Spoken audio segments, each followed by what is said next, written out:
सच के साथ। नमस्कार, सिटी वाराणसी लाइव में आप सभी का स्वागत है। मैं हूं अमित मिश्रा। आइए देखते हैं आज की खास खबरें।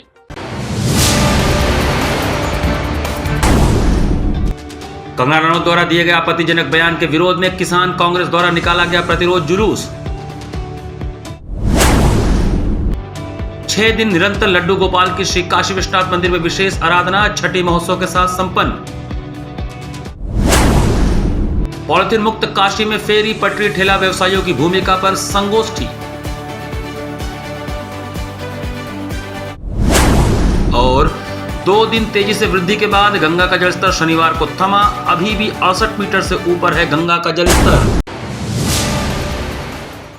और अब समाचार विस्तार से। भाजपा सांसद कंगना रनौत द्वारा किसानों पर किए गए कथित आपत्तिजनक बयान के विरोध में उत्तर प्रदेश किसान कांग्रेस द्वारा शास्त्री घाट से प्रतिरोध जुलूस निकाला गया। उत्तर प्रदेश कांग्रेस कमेटी के अध्यक्ष अजय राय के निर्देश पर उत्तर प्रदेश किसान कांग्रेस द्वारा प्रदेश व्यापी आंदोलन भाजपा सांसद कंगना रनौत द्वारा दिए गए किसानों पर आपत्तिजनक बयान के विरोध में हुआ। उसी कड़ी में वाराणसी मंडल किसान कांग्रेस द्वारा वाराणसी के शास्त्री घाट से प्रतिरोध जुलूस विरोध के स्वर में जिला मुख्यालय कचहरी पहुंचा। वहां घेराव कर मांग पत्र एसीपी कैंट को सौंपा गया। इस दौरान किसान कांग्रेस वाराणसी के जिलाध्यक्ष दिलीप चौबे ने कहा कि 13 माह चले किसान आंदोलन में 400 किसान संगठन, लाखों किसानों की मौजूदगी के बावजूद हिंसा नहीं हुई। 700 से अधिक किसान शहीद हुए, लेकिन किसानों ने संयम नहीं खोया। बिल वापस हुए। उसके बारे में बीजेपी सांसद कंगना रनौत का बयान शहीद किसानों और देश के करोड़ों किसानों का अपमान है। बीजेपी का असली चेहरा इस बयान में प्रदर्शित हो रहा है। यह बयान कंगना का नहीं बल्कि किसान विरोधी नरेंद्र मोदी जी के सोच को भी दर्शाता है। हम किसान कांग्रेस के लोग इस बयान की कड़ी निंदा करते हैं। हम मांग करते हैं कि खुद नरेंद्र मोदी आगे आकर किसानों से माफी मांगे। इस कार्यक्रम में राजेश्वर सिंह पटेल, राघवेंद्र चौबे, दिलीप चौबे, प्रजानाथ शर्मा, फसाहत हुसैन बाबू, दुर्गा प्रसाद गुप्ता, अशोक सिंह, सतनाम सिंह, अरुण सोनी, जितेंद्र सेठ समेत सैकड़ों कार्यकर्ता उपस्थित रहे। भारतीय जनता पार्टी की सबसे निकृष्ट सांसद महिला है, कहने में शर्म महसूस हो रही है, लेकिन उन्होंने इस देश के अन्नदाताओं का जिस तरह से अपमान किया है भारतीय जनता पार्टी के अपने आकाओं के इशारे पे, उससे पूरे देश के लोग मर्माहत है, किसान वर्ग मर्माहत है। आज हमारे उत्तर प्रदेश कांग्रेस कमेटी के सम्मानित अध्यक्ष अजय राय जी के निर्देश पे उत्तर प्रदेश के सभी मंडलों पे किसान कांग्रेस के संयोजन में, उनकी अगुवाई में ये प्रदर्शन किया जा रहा है। और जहां पे इस प्रदर्शन के माध्यम से महामहिम राष्ट्रपति महोदया से निवेदन किया जा रहा है, मांग की जा रही है कि ऐसे बदतमीज सांसद का तत्काल प्रभाव से सस्ता निरस्त करते हुए उनको किसानों से माफी मांगने के लिए निर्देशित किया जाए।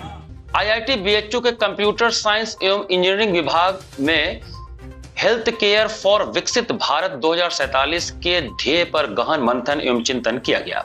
विकसित भारत 2047 की सार्थकता सही मायने में तभी फलीभूत हो सकेगी जब स्वास्थ्य समाज के सरोकारों के आलोक में स्वास्थ्य नीतियां स्वस्थ बने, क्योंकि नीतियों के कारण ही जन जन तक स्वास्थ्य सेवाएं सुलभ कराना संभव हो पाता है। इन्हीं तथ्यों के आलोक में शनिवार को विशेषज्ञों ने हेल्थ केयर फॉर विकसित भारत 2047 के ध्येय पर गहन मंथन किया, चिंतन किया। आईआईटी बीएचयू कंप्यूटर साइंस एवं इंजीनियरिंग विभाग में चले इस विचार प्रवाह में यह तथ्य सामने आया कि स्वास्थ्य सुरक्षा से संबंधित तकनीक के विकास की गतिशीलता और तीव्र हो, साथ ही विवेकपूर्ण उपयोगिता सुनिश्चित हो सके। प्रधानमंत्री के संसदीय क्षेत्र वाराणसी में आयोजित इस मंथन बैठक में 2047 की स्वास्थ्य सेवाओं पर विशेषज्ञों के विचारों का विजन डॉक्यूमेंट केंद्र एवं राज्य की सरकारों को भेजा गया।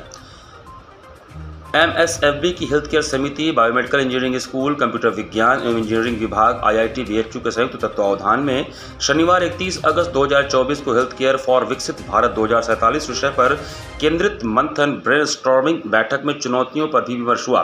मुख्य अतिथि चिकित्सा विज्ञान संस्थान बीएचयू के डिस्टिंग्विश प्रोफेसर टीएम महापात्र ने कहा कि जन स्वास्थ्य सेवाएं सभी के लिए जरूरी हैं, यह बड़ी चुनौती भी है। प्राथमिक स्वास्थ्य केंद्र, सामुदायिक स्वास्थ्य केंद्रों को मजबूत बनाने की आवश्यकता है ताकि मरीजों को उनके क्षेत्र में गुणवत्तापूर्ण चिकित्सकीय सुविधा मिल सके।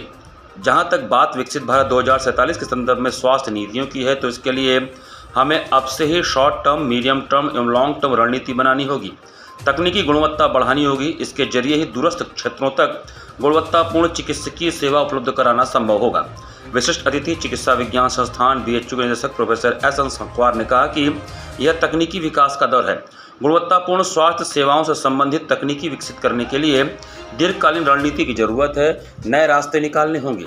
अध्यक्षता कर रहे IIT BHU के निदेशक प्रोफेसर अमित पात्रा ने कहा कि चिकित्सकीय सेवाएं सस्ती होनी चाहिए। चिकित्सकीय सेवा के क्षेत्र में स्वदेशी तकनीक के विकास को और बल देने की जरूरत है। साथ ही उपकरणों की कीमत कम हो और गुणवत्तापूर्ण उपयोग सुनिश्चित होना चाहिए। उन्होंने बताया कि चिकित्सकीय उपकरणों के संदर्भ में IIT BHU में सेंटर ऑफ एक्सीलेंस की स्थापना को गतिमान किया जा रहा है। स्वागत संयोजक डॉक्टर अंशुमान बनर्जी व श्रीमती रुचि भार्गव तथा डॉक्टर शिरू शर्मा ने धन्यवाद दिया। हम लोग को एक विजन डॉक्यूमेंट बनानी है। ये जो स्वास्थ्य चिकित्सा संबंधी व्यवस्था ये कैसी होना चाहिए। भारत में इससे पहले बहुत सारे कमेटी बने हैं। 46 मसीहा में भोर कमेटी बना था, उसके बाद करीब 8 कमेटियाँ बनी हैं और आखिरी वाला कमेटी बना था 1986 में। उसके बाद कुछ बनी नहीं। उसके बाद ये बिगर स्केल में, लार्ज स्केल में ये बनेगा, जिसमें कि हम लोग सभी चीज़ को लेके एक चर्चा करेंगे। इसमें इंजीनियरिंग भी है, मेडिकल भी है, प्राइवेट ऑर्गेनाइजेशन भी है। कैसे एक हमारा मॉडल तैयार हो, तो उसी के ऊपर ये था कि ब्रेनस्टॉर्मिंग, जिसमें हम हेल्थ और मेडिकल टेक्नोलॉजी पे बात करेंगे। क्या क्या हम लोगों को पॉसिबिलिटी है, कैसे हम इसको लेके जा सकते हैं आगे, इस विषय में ये चर्चा हो रही है। 2 दिन की वृद्धि के बाद गंगा का जलस्तर शनिवार को स्थिर हो गया। अभी भी गंगा का जलस्तर 68 मीटर से ऊपर है। 2 दिनों की वृद्धि के बाद गंगा का जलस्तर शनिवार को स्थिर हो गया। हालांकि गंगा का जलस्तर 68 मीटर से ऊपर है, जो चेतावनी बिंदु से मात्र 2 मीटर नीचे है। शनिवार की सुबह गंगा का जलस्तर 68.3 मीटर रिकॉर्ड किया गया। गंगा के जलस्तर में पिछले 3 दिनों में से वृद्धि हो रही थी। बुधवार को 5 सेंटीमीटर प्रति घंटा की रफ्तार से पानी बढ़ रहा था। वहीं गुरुवार को 3 सेंटीमीटर प्रति घंटा और शुक्रवार को 1 सेंटीमीटर प्रति घंटा की रफ्तार रही। शनिवार को जलस्तर में वृद्धि थम गई। इससे तटवर्ती इलाके के लोग राहत महसूस कर रहे हैं। वाराणसी में गंगा चेतावनी बिंदु 70.262 मीटर है और खतरे का बिंदु 71.262 मीटर है। केंद्रीय जल आयोग के साथ ही NDRF जल पुलिस की टीम भी गंगा के जलस्तर पर नजर बनाए हुए है। वहीं वरुणा के जलस्तर पर भी नजर रखी जा रही है। अगस्त के शुरुआती दिनों में गंगा का जलस्तर बढ़ने से घाट डूब गए थे। वहीं आसपास के इलाके जलमग्न थे। अभी पानी पूरी तरह उतरा भी नहीं है। इसी बीच फिर जलस्तर बढ़ने लगा है। 1.5 से 2 महीने हो गए तो हम लोग की नाव एकदम ठप हो गई है बाढ़ की वजह से। और मैं आपको बताना चाहता हूँ कि हम लोग का जो परिवार है, हम लोग निषाद समाज, मल्लाह समाज के जो परिवार है, हम लोग को गंगा में हम लोग की रोजी रोटी है मछली मारना, खेती बाड़ी करना, नाव चलाना। अगर ये बंद हो जाता है तो समझ लीजिए हम लोग के परिवार के बीच बहुत संकट आ जाती है। बच्चों को पढ़ाई का पैसा है, ड्रेस का पैसा है, खाने पीने का सिस्टम है, ये सब पूरा हम लोग का एकदम बंद हो गया है। सरकार से मांग करना चाहता हूँ कि हमारे निषाद समाज, मल्लाह समाज को भी ध्यान रखें। स्वामी विवेकानंद युवा सशक्तिकरण योजना के अंतर्गत श्री स्याद्वाद महाविद्यालय में छात्रों को टैबलेट वितरित किया गया। श्री स्याद्वाद महाविद्यालय भदैनी वाराणसी में उत्तर प्रदेश सरकार द्वारा स्वामी विवेकानंद युवा सशक्तिकरण योजना के अंतर्गत डॉक्टर धर्मेंद्र सिंह सदस्य परिषद उत्तर प्रदेश में 26 आचार्य कक्षा के छात्रों को टैबलेट वितरण किए गए। टैबलेट वितरण समारोह में मुख्य अतिथि के रूप में बोलते हुए डॉक्टर धर्मेंद्र सिंह ने कहा कि देश के प्रधानमंत्री एवं मुख्यमंत्री निरंतर युवाओं के रोजगार एवं समृद्धि के लिए तत्पर हैं। संस्कृत के आचार्य तकनीकी उपकरणों से युक्त हों, इसलिए यह टैबलेट वितरण किया जा रहा है। उन्होंने संस्कृत के विद्वानों एवं विद्यार्थियों से अनुरोध किया कि हिंदू संस्कृति को एक करने के लिए कार्य करें, जाति पाति के भेद से समाज को न बंटने दें। उन्होंने कहा कि महावीर स्वामी ने जीवों और जीने दो का उपदेश दिया था, उसी से प्रेरित होकर प्रधानमंत्री सबका साथ सबका विकास कर रहे हैं। विशिष्ट अतिथि प्रोफेसर ओम प्रकाश सिंह, पूर्व निदेशक मदन मोहन मालवीय हिंदी पत्रकारिता संस्थान काशी विद्यापीठ ने कहा कि इस टैबलेट वितरण से तकनीकी कौशल से जुड़कर संस्कृत के छात्र लाभान्वित होंगे एवं देश विदेश में इस टैबलेट के माध्यम से भारतीय संस्कृति की सभी सूचनाओं को देश विदेश तक पहुंचाएंगे। ऑनलाइन उपलब्ध दुनिया के विभिन्न भागों की सूचनाओं से अवगत होंगे। सरकार का यह कदम सराहनीय है। महाविद्यालय के अधिष्ठाता प्रोफेसर फूलचंद जैन प्रेमी ने महाविद्यालय का परिचय देते हुए विद्यालय का इतिहास एवं योगदान पर प्रकाश डाला। महाविद्यालय के प्राचार्य डॉक्टर अमित कुमार जैन ने कहा कि प्रथम अवसर है कि इस महाविद्यालय के छात्रों को टैबलेट वितरण किया जा रहा है। इसके लिए प्रदेश सरकार को आभार प्रकट किया और कहा कि कल मुख्यमंत्री जी ने छात्रों की छात्रवृत्ति भी बढ़ा दी है। इससे छात्रों का सर्वांगीण विकास होगा।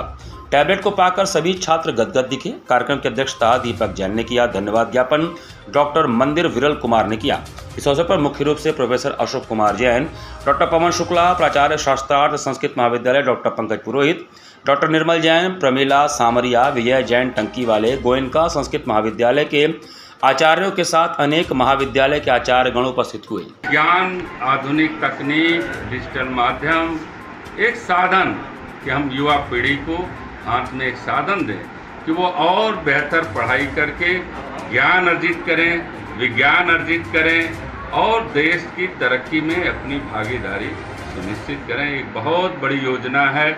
आज के युवा हम समझते हैं कि इसको समझ रहे होंगे कि एक माता पिता जैसे अपने पुत्र की चिंता करते हैं, आज एक सरकार ऐसी है देश को चला रही है जिनके हाथों में है, वो एक अभिभावक के रूप में, एक माँ पिता के रूप में अपनी युवा पीढ़ी का ध्यान रख रहे हैं, चिंता कर रहे हैं, इसलिए उनको आधुनिक सुविधाओं से लैस कर। नगर निगम में शनिवार को पॉलिथीन मुक्त काशी में फेरी पटरी ठेला व्यवसायियों की भूमिका पर विचार विमर्श संगोष्ठी का आयोजन किया गया।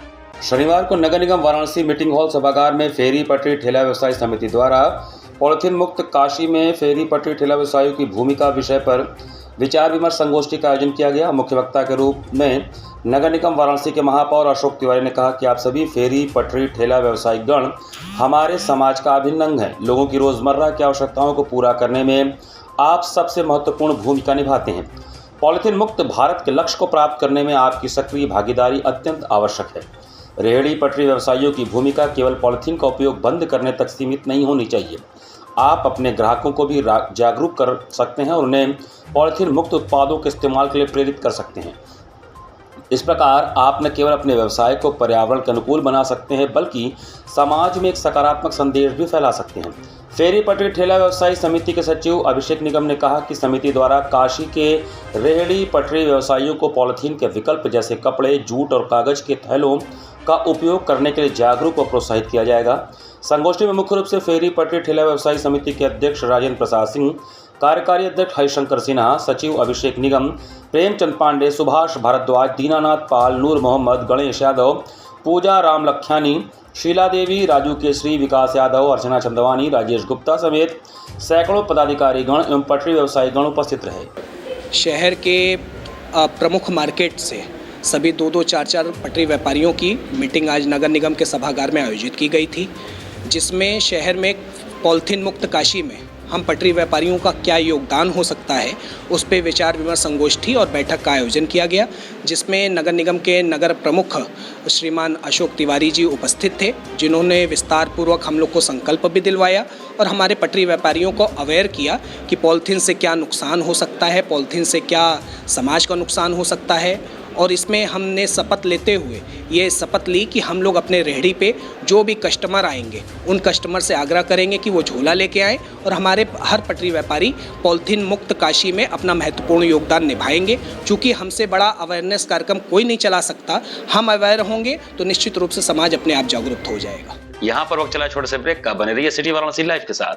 वाराणसी लाइव सच के साथ। स्वामी हरसिवानंद पब्लिक स्कूल छात्र छात्राओं हेतु वातानुकूलित छात्रावास की सुविधा, हरतिमा युक्त खेल का मैदान, इंडोर गेम आउटडोर गेम की सुविधा, जिम, योगा, ध्यान की विशेष कक्षा, एनसीसी एबीसी सर्टिफिकेट तथा करियर काउंसलिंग की सुविधा, विज्ञान कला तथा कॉमर्स के साथ वैकल्पिक विषयों की एक लंबी श्रृंखला, कम फीस में उत्कृष्टतम अध्ययन की व्यवस्था, शहर के सभी क्षेत्रों में बस की सुविधा, विज्ञान, कंप्यूटर तथा सभी आधुनिकतम प्रयोगशाला उपलब्ध, audio video classes. Swami Harsivanand public school and hostel, शिक्षण समूह शाखाएं Garhwa Ghat, Ramna, Varanasi. Phone number 9554995413, Jagatganj Varanasi. Phone number 7408457111, Banpurwa Ramna Varanasi. Phone number 9554955412, railway station road Churk Sonbhadra. Phone number 7081109710, Marsara Ghorawal Sonbhadra. Phone number 954963199495 एवं Swami Harsivanand Mahavidyalaya Churk Sonbhadra. Phone number 7081109711। Varanasi live सच के साथ। ब्रेक के बाद आपका स्वागत है। श्री काशी विश्वनाथ धाम में श्री कृष्ण जन्माष्टमी के अंतर्गत प्रभु का छठी महोत्सव धूमधाम से मनाया गया। श्री काशी विश्वनाथ मंदिर न्यास द्वारा संकल्पित नवाचारों के अंतर्गत धाम में आयोजित श्री कृष्ण जन्माष्टमी के पावन पर्व को न्यास के विद्वान अर्चकों के परामर्श के अनुरूप 6 दिवसीय पर्व के रूप में मनाया गया। आज 31 अगस्त शनिवार को श्री काशी विश्वनाथ धाम में मध्याह्न भोग आरती में महादेव श्री विश्वेश्वर जी के साथ श्री लड्डू गोपाल जी ने भोग ग्रहण कर भक्तजनों को आशीर्वाद प्रदान किया। भोग आरती के पश्चात धाम में भोग आरती की समयावधि में पधारे सभी श्रद्धालुओं को प्रसाद वितरित किया गया। भोग प्रसाद ग्रहण कर लड्डू गोपाल ने महादेव जी से विदा लिया। वापसी में जाते समय श्री काशी विश्वनाथ मंदिर प्रांगण में बद्री नारायण जी के सम्मुख पहुंचने पर श्री लड्डू गोपाल ने ऊपर उठकर बाबा विश्वनाथ के शिखर दर्शन भी किए। उसके बाद लड्डू गोपाल जी सत्यनारायण जी के मंदिर में मध्याह्न विश्राम हेतु विराजे। सायंकाल बेला में भगवान श्री लड्डू गोपाल के छठी पर श्रद्धालु माताओं के सहयोग से सोहर गायन कर जगाया गया एवं भगवान से श्री हरि विष्णु स्वरूप हो अगले वर्ष जन्माष्टमी में पुनः पधारने की प्रार्थना की गई। सायंकालीन अनुष्ठान में भारी संख्या में श्रद्धालुओं, काशीवासियों, न्यास के सम्मानित सदस्य प्रोफेसर ब्रज भूषण ओझा, पंडित दीपक मालवी, उपाध्यक्ष वीडीए, मुख्य कार्यपालक अधिकारी एवं अन्य न्यास अधिकारियों एवं कार्मिकों की उपस्थिति रही। इसी क्रम में श्री काशी विश्वनाथ धाम स्थित मंदिर चौक में आंध्र प्रदेश से पधारी श्रीमती डी नागलक्ष्मी द्वारा वीणा वादन की विशेष प्रस्तुति की गई।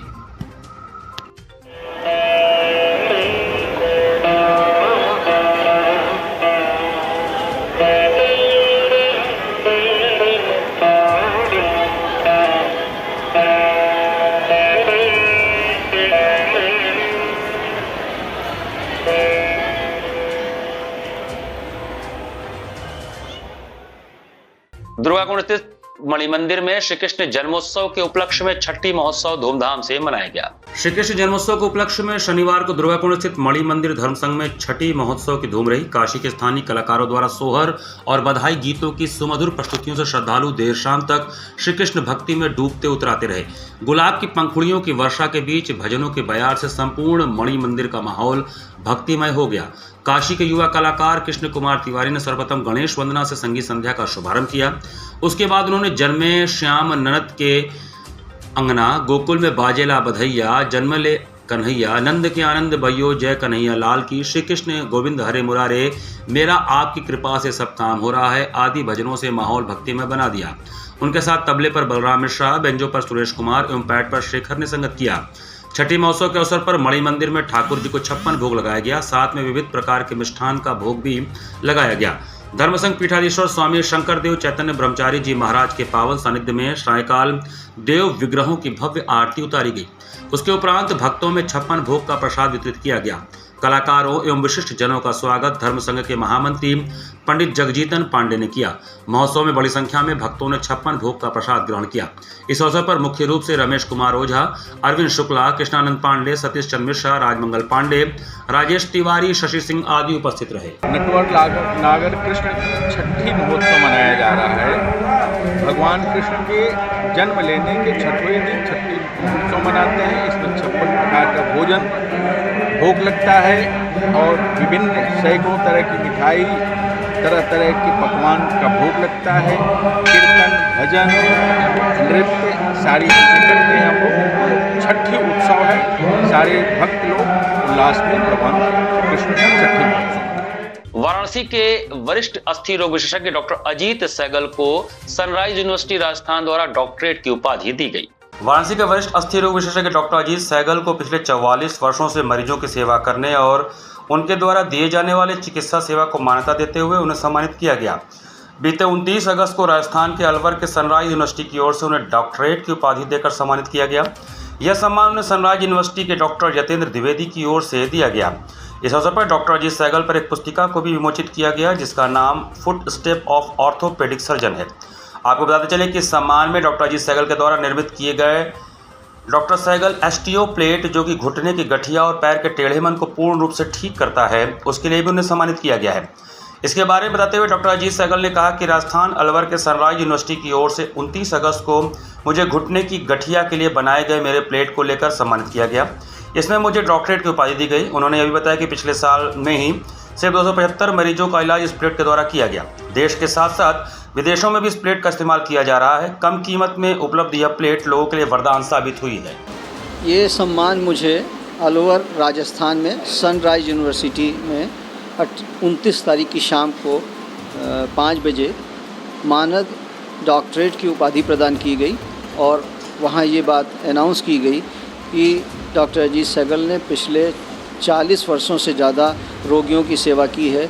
और सबसे ज़्यादा जो मेरा एक आविष्कार है डॉक्टर सैगल ऑस्टियोपेथ, जो घुटने की गठिया के ऑपरेशन के काम में आता है, उसके बारे में लोगों को जानकारी दी गई कि ये घुटने की गठिया के इलाज के लिए बहुत ही कारगर उपाय है और हिंदुस्तान की जनता के लिए एक वरदान के रूप में साबित होगी। आर्टिस्ट्री ऑफ विमेन और अभ्युदय संस्था द्वारा चित्रकला कार्यशाला और प्रदर्शनी का आयोजन किया गया। भारत कला और संस्कृति का देश और बनारस इसका गढ़ है। यहाँ नित्य नवीन आयाम गढ़े जाते हैं। कुछ ऐसे ही विषय को लेकर कलाकारों की संस्था आर्टिस्ट्री ऑफ विमेन और अभ्युदय संस्था द्वारा एक चित्रकला कार्यशाला और प्रदर्शनी का आयोजन 80 के सुबह बनारस स्थल पर प्रातः 11 बजे से रात्रि 8 बजे तक किया गया, जिसमें 100 से ज़्यादा चित्रकारों ने प्रतिभाग किया। प्रदर्शनी का उद्घाटन डॉक्टर सरोज रानी और अवधेश सिंह द्वारा सम्मिलित रूप से किया गया। इस अवसर पर कुछ चित्रकारों और शिक्षकों का सम्मान भी एवं प्रतिभागियों को प्रमाण पत्र भी वितरित किया गया। सम्मानित किए जाने वाले चित्रकारों में पद्मिनी मेहता और जयश्री द्विवेदी मुख्य रूप से थीं। प्रदर्शनी के संयोजक अमरेश कुमार एवं ललित विश्वकर्मा, सह संयोजक ऋतिक जायसवाल और शिवानी कुमारी थे। कार्यक्रम की अध्यक्षता डॉक्टर शारदा सिंह, संचालन वनिता मीढ़ा और धन्यवाद ज्ञापन निहारिका सिंह द्वारा किया गया। देख रहे हैं कि इसमें सभी तरह के करीब 100 चित्रकारों ने इसमें प्रतिभाग किया है और विभिन्न विषयों पे हमारे कलाकारों ने काम किया है। क्योंकि बनारस जो है वो संस्कृति और कला की नगरी है, तो यहाँ पे बहुत मात्रा में आप देख सकते हैं कि जो कलाकारों ने जो घाट का और गंगा माता का और अलग अलग हमारे दुर्गा माता का, शंकर जी का अलग अलग चित्रण किया है। और राधा कृष्णन जी, चूँकि हमारा जो आज का विषय मेन था वो था हमारा कि हम टीचर्स डे के ओकेजन पे रखे हैं, तो यहाँ पे अलग अलग हमने गुरुकुल की व्यवस्था से लेके आज तक की व्यवस्था को बच्चों ने अपनी चित्रकारी के माध्यम से दिखाने की कोशिश की है। इसी के साथ सिटी वाराणसी लाइव का ये संस्करण हम ही समाप्त करते हैं। मुझे दीजिए आज्ञा। नमस्कार।